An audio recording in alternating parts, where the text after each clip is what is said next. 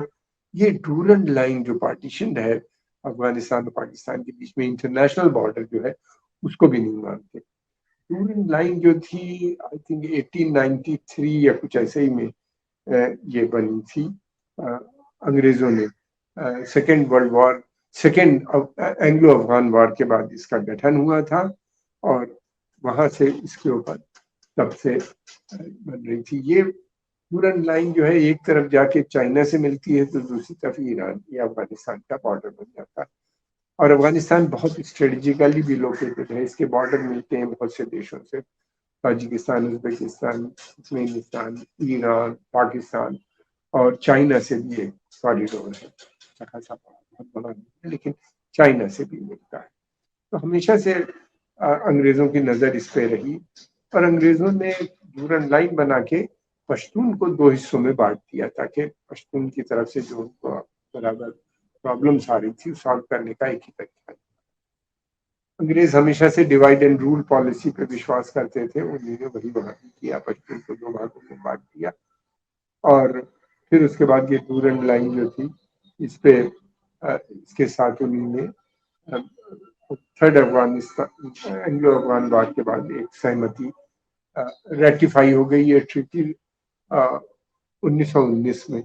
اور تب سے یہ بارڈر بنا ہوا ہے. لیکن افغانستان کی جو پرانی گورنمنٹس تھی انہوں نے بھی اس بارڈر کو نہیں مانا، اور طالبان بھی نہیں مانا. انگریزوں نے دو وجہ سے کیا تھا، ایک تو پشتون کو ڈیوائڈ کر دیا تھا، اور دوسرا یہ تھا کہ ایک انہوں نے افغانستان کو ایک بفر بنا دیا تھا رشیا اور انڈیا کے بیچ میں، تاکہ وہاں پہ سیکیور رہے.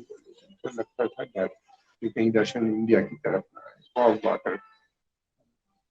تو یہ گریٹ گیم کہلاتا ہے. اور یہاں پہ انہوں نے ایک اپنا الگ اس طرح سے کر کے ایک بفر بنایا، افغانستان کو کمزور کر دیا، پشتون بٹ گئے. اور پھر اس کے طالبان کو اب ایسا لگتا ہے کہ طالبان کی سپورٹ بہت زیادہ، افغان طالبان کی جو سپورٹ ہے یہ بہت زیادہ افغانستان میں ہے. ان کو لگتا ہے کہ اگر ان کی بیسک سپورٹ بیس جو ہے وہ ہے یہ پاکستان میں جو پشتون ایریا ہے جو کہلاتا ہے خیبر پختونخوا، یہاں پہ ان کے مدرسے ہیں، یہاں پہ بہت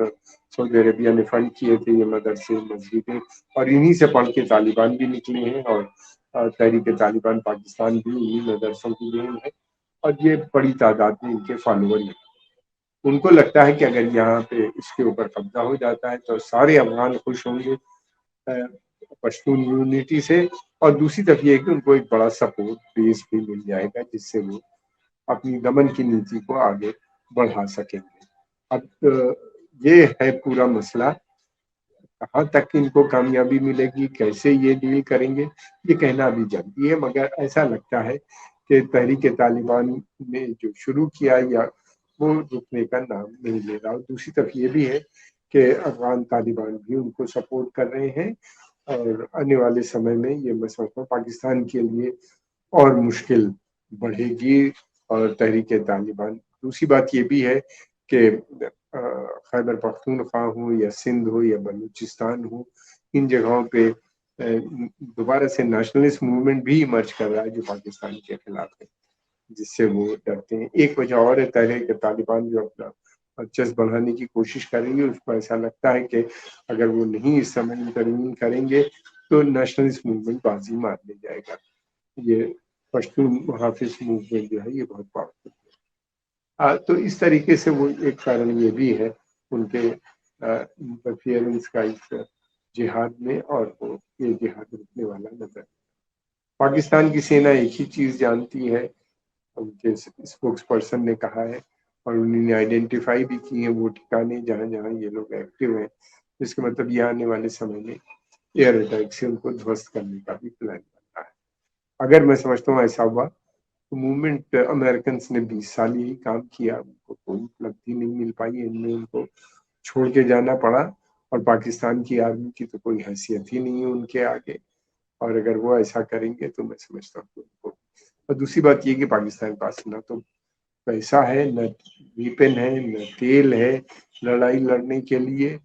لمبی لڑائی میں وہ افغان طالبان ہوں یا تحریک طالبان ہوں، ان کو انگیج کرنا ان کے لیے مشکل ثابت ہوگا۔ 6-7 بلین ڈالر ان کو ادھار مل گیا ہے، لیکن یہ اگر جنگ ہوتی ہے تو یہ میں سمجھتا ہوں مہینے 15 دن کے اندر ہی ختم ہو جائے گا۔ تو بڑی جنگ کے لڑنے کے وہ قابل نہیں ہے، اور خالی بیچ بیچ میں اٹیک کر دینے سے مسئلوں کا حل نہیں نکل پائے گا، اور آنے والے سمے میں لگتا ہے کہ یہ سمسیا پاکستان کے لیے اور بڑھتی ہوئی نظر آتی ہے۔ آج کے اس پوڈ کاسٹ میں ہم اتنی بات کریں گے، اور جلدی ہی ہم ایک دوسرے نئے ٹاپک پہ آپ سے پھر روبرو ہوں گے۔ ہم کو اجازت دیجیے،